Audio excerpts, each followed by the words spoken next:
and thank you for joining us again at Voice of Rohingya Radio.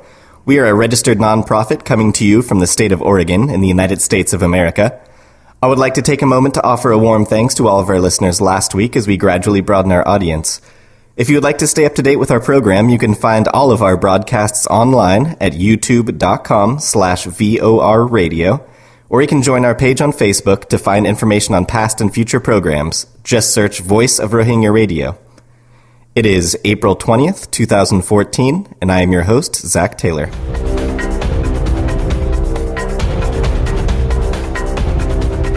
Our top story today comes after the UN Special Advisor on Myanmar briefed the 15-member UN Security Council on the crisis in Burma on Thursday. Reuters reports U.S. Ambassador to the United Nations, Samantha Power, urged the Myanmar government to intervene in Rakhine State to stop the violence between ethnic Rakhine Buddhists and Rohingya Muslims and ensure the delivery of humanitarian aid. UN officials have warned that the violence poses a serious threat to the country's dramatic economic and political reforms as it emerges from its half-century of military rule. Power said in a statement, "We continue to support Burma's reforms, but are greatly concerned that without effective government intervention, violence in Rakhine could worsen, lives will be lost." She added that the critically needed humanitarian presence will no longer be a possibility, drawing on the events in Rakhine last month when hundreds of ethnic Rakhine Buddhists destroyed humanitarian aid workers' staff homes, offices, and warehouses, as well as boats used to transport supplies. Power insisted, "The government must take urgent steps to avoid more violence and to prevent setbacks on the journey to democracy and prosperity." We now turn our attention to a rising star on the road to peace and justice in Myanmar, as she talked in a pro-am roundtable on Thursday. Ms. Wei Nu is a Rohingya activist, law student, and former political prisoner who at 18 years of age was sentenced to 17 years in jail along with her mother, sister, and brother. She served 7 years in prison before her release in 2012. Since out, she has been an active human rights defender. In March of last year, Wei Nu and a group of Rohingya women founded the Women Peace Network Arakan, or the WPNA, a non-governmental organization that promotes women's rights, peace, justice, and equality in Arakan State and Burma as a whole. Along with explaining the history behind the violence against the Rohingya, she offered examples of the government's apparent blind eye concerning the matter, citing a terrorist incident on the 13th of January that injured and killed dozens, forcing whole villages to flee while their belongings were looted by Rakhine mobs and security personnel. After the government investigated the incidents 2 times, they maintained that there was no evidence of violence against Rohingya, saying only that 1 police officer was killed, but they couldn't recover his body, and recommending that the police should be given better weapons. Wei asserted the international gravity of the situation, noting that it has caused tens of thousands of Rohingya to flee as refugees to many neighboring countries. This year, Myanmar held the chair of the Association of Southeast Asian Nations, or ASEAN, and according to Ms. Nu, elements in the country have censored ASEAN leaders and ASEAN civil society from talking about Rohingya. She expressed her hopes that next year, when Malaysia will be the chair of the association, there will be space for the issue to be discussed more openly. The Pakistan Observer reported Thursday that the Secretary General of the Organization of Islamic Cooperation expressed his concern about the recently conducted national population census in Myanmar and the government's decision not to allow census respondents to self-identify as Rohingya, stating that this decision does not conform with international census standards as set by the United Nations Population Fund, nor does it conform with basic human rights principles in terms of non-discrimination. The Secretary General reiterated that as a result of lack of adherence to principles of international law and infringement of the rights of the Rohingya people, a wave of condemnable violence again erupted, including the burning of several Rohingya homes and the arbitrary detention of women. He further expressed concern at the worsening situation of humanitarian aid workers in Rakhine State and regretted the reported attacks on their persons. He urged the government of Myanmar to enforce the rule of law in Rakhine, hold all perpetrators accountable, ensure the safety of those providing necessary assistance in humanitarian aid, and prevent further escalation of violence. We had the pleasure of speaking with Joseph Grabowski, Chairman and CEO of Just Consulting today, in a phone interview with me at Voice of Rohingya Radio Studio. Mr. Grabowski, for listeners unfamiliar with your work, would you mind explaining a bit about what your organization does?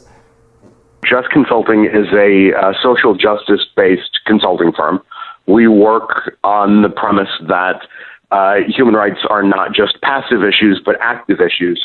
And we promote a concept that we call the conscience imperative, which is that human rights is an active element. It's an active process that we all have to stand up for, that crosses platforms from human rights to human dignity. Would you mind telling us about your recent work with House Resolution 418?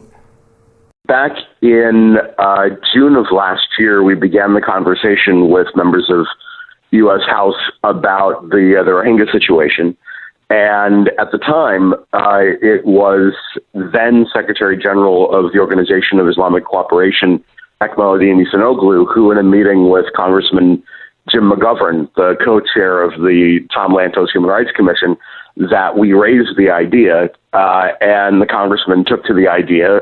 We did the initial draft of 418 for the congressman, and then after a little bit of back and forth about content in the resolution, it was introduced, and then in November, the bill passed through subcommittee, and we worked very hard to get the subcommittee to pass it, and we were very thrilled that the subcommittee passed the resolution unanimously. And then we worked after that to get the appropriate number of co-sponsors. The House requires that there be 25 co-sponsors, and of that, 10 of them must be committee members before a bill can go to the full committee. And then just a few weeks ago, the resolution passed unanimously through the full Foreign Affairs Committee. You know, it's funny. Some people have tried to downplay the resolution by saying, oh, well, you know, it doesn't have teeth. It's just a sense of the Congress. But this is the first time that the United States Congress, that in that sense, the United States government has stood up and said to the government of Burma, this has to stop. And the fact that the chairman of the Foreign Affairs Committee, during the markup of the resolution, added language calling on the Burmese government to overturn the 82 citizenship law, to return citizenship to Rohingya who have lost it and give it to those who never got it. Mm-hmm. It's a tremendous message to both the U.S. government, to the executive branch, to do more, and to the government of Burma, that their treatment of the Rohingya is inappropriate. It's not going to be accepted, and things need to change. I know that you've been working closely with the Director General of the ARU, Dr. Waqaruddin. Could you tell me a bit about your efforts with the Arakan Rohingya Union? I'm very proud and honored to serve on the board of advisors of ARU, and was at the organizational meeting in Jeddah in July of last year. We've worked with Dr. Uddin to help promote the issue, to raise awareness, to get the international community to understand that when we said after the Holocaust, never again, and then Rwanda happened, and then we continue to see these kinds of ethnic cleansings, that when we say never again, we really mean never again. And the Rohingya situation is frankly on the verge, if not an ethnic cleansing. And the international community really has to recognize that whatever anyone wants to say about democracy and about progress that's taken place in Burma, it's really irrelevant in light of what's happening to the Rohingya in Arakan Rakhine states. I'd like to know your thoughts, if you could, on the best strategy for approaching the situation in Myanmar and what you think is needed to achieve a higher level of involvement from the United States. I'm a very firm believer that in human rights in general, but particularly in the Burma situation, we really need the global corporate community. When the concept of opening up Burma first came to light, the president went there, the Secretary of State went there, and following them went international businesses, especially American businesses. Burma was one of the last bastions of opportunity for economic expansion for companies. But there's a certain responsibility that these companies have as well. And until the international corporate community says to Burma, look, we do want to do business here, we do want access, but we can't work with a government that is actively engaged in the elimination of a population. And I think that it requires our working with the corporate community. It requires our working with Congress. It requires our working with the media. It really is a very broad approach to making sure that every possible stakeholder is engaged, because everybody has a role to play. And I really think the corporate community is a significant one in that it's the only one with any real leverage. We were all very disappointed when Aung San Suu Kyi made the comment that she did at the end of last year that, I was never meant to be an icon. I was always just a politician. And in a lot of ways, by her taking a stance of silence and letting the persecution of the Rohingya continue, it's allowed the international community to turn a blind eye to it. And I really think that we have to continue to make sure that people know what's happening, that people are engaged, and that people are actively raising awareness of it. Mr. Grabowski, I really appreciate your time. I was wanting to know if you would like to offer any closing thoughts. It's funny. Somebody said to me the other day, nobody's talking about the Rohingya issue. We hear about it here and there. You talk about it. A few other people. Why don't more people think about it? We're living in an era at the moment of what we like to call in my office of suffering fatigue. We've had tsunamis and we've had earthquakes and we've had all kinds of horrible things happen, the Malaysian plane disappearance, all kinds of things where large numbers of people are lost. But in a lot of those cases, there's nothing we could do about it. There's nothing we could do about the Malaysian plane. There's nothing we can do about a tsunami. But there is something we can do about the Rohingya. There is an opportunity to stop the suffering. There is an opportunity to pressure the Burmese government and to the international community to stop what's happening to the Rohingya. And I really think that if people stop for a second and they think about that, and they're willing to take action, that they can see in a very short time that the Rohingya population could once again be a part of the Burmese society, that the suffering could end, and that their situations could improve. That again was CEO of Just Consulting, Joseph Grabowski, on a phone interview with me earlier today. You were listening to Voice of Rohingya Radio.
Thanks again for joining us at Voice of Rohingya Radio, a registered nonprofit coming to you from the state of Oregon in the United States of America.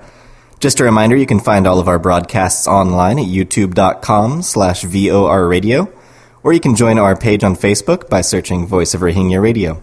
It's April 20th, 2014, and I'm your host, Zach Taylor. A proposal to impose strict restrictions on interfaith marriage has been met with barely a murmur from the public. The campaign to ban interfaith marriage has been spearheaded by ultra-nationalistic Buddhist monks. Under the proposed National Race Protection Law, a non-Buddhist man wanting to marry a Buddhist woman would first have to obtain legal permission from her parents and local police officials. Failure to go through this process would mean he could face 10 years imprisonment. Human rights campaigners are concerned the law will only exacerbate existing interfaith tensions in Myanmar, especially between Muslims and Buddhist communities. Draft legislation to ban interfaith marriage was first introduced by the controversial monk U Warathu, the religious leader responsible for starting the ultra-nationalist 969 movement in June last year. 969 is a group that says it wants to protect the Buddhist identity of Myanmar. Support of the draft law has grown, with almost 3 million signatures collected in favor of banning interfaith marriage. It is unclear whether the public will even see the details of the bill before it's redrafted by the ministries now responsible. The bill is expected to be finalized by June to be put to Parliament for approval. Elaborating now on the issue of interfaith marriage in Myanmar, with the looming law gaining alarming support from Myanmar citizens, we offer the story of one interfaith couple's tragic struggle in the face of religious separatism as 4 houses were burnt in an attack against the couple in Pegu on the 16th of April. The National League for Democracy chairperson for the township and member of a local security committee told DVB Media Group that a mob gathered on the 15th of April surrounding the house of a young Buddhist woman. The crowd demanded that her family turn over her Muslim partner who was visiting the house at the time. Police who arrived on the scene promptly escorted the man to safety, but some villagers returned the next day and burnt down 4 houses, including the home of the woman's parents and other relatives, and smashed the windshields of police vehicles. An official on duty at the responding police station said that no legal action has been taken against any of the attackers. This incident follows other similar cases targeting Muslims after the Buddhist New Year in 2013. We now turn to our sources from inside the border, where the fallout from the United Nations Population Fund census is still settling. We've been told that the government authorities were approaching Rohingya elders to persuade them to respond as Bengali when being enumerated in the census. After a backlash from the Rohingya community, the government later proposed leaving the race field as blank, which has the minority worried after reports of immigration officers filling in the spot with the term Bengali after leaving Rohingya households. In an interview, the immigration minister Ken Yi voiced that the term Rohingya might again invite havoc in Arakan, and that the government had no other choice but to ban using Rohingya in the census. He went on to assert that shunning Rohingya in the census had not violated international standards, as it was a decision made to uphold the security and stability of the nation. The minister touted to VOA Burmese evening news program that the census was of a higher caliber than Great Britain's and blamed the term Rohingya itself as being the incendiary cause of the rash of communal violence in 2012, saying the word was, quote, too sensitive and against the sovereignty of the state and national economic integrity, end quote. The Democracy and Human Rights Party called the census a forced Bengalization process and worried that it was another step to disenfranchise the Rohingya. Their declaration published Tuesday implored international communities to save the Rohingya from government-sponsored ethnic cleansing and genocide, adding that no matter a country's interests in Myanmar, saving the souls of over 1 million Rohingya is far more important than those respective interests.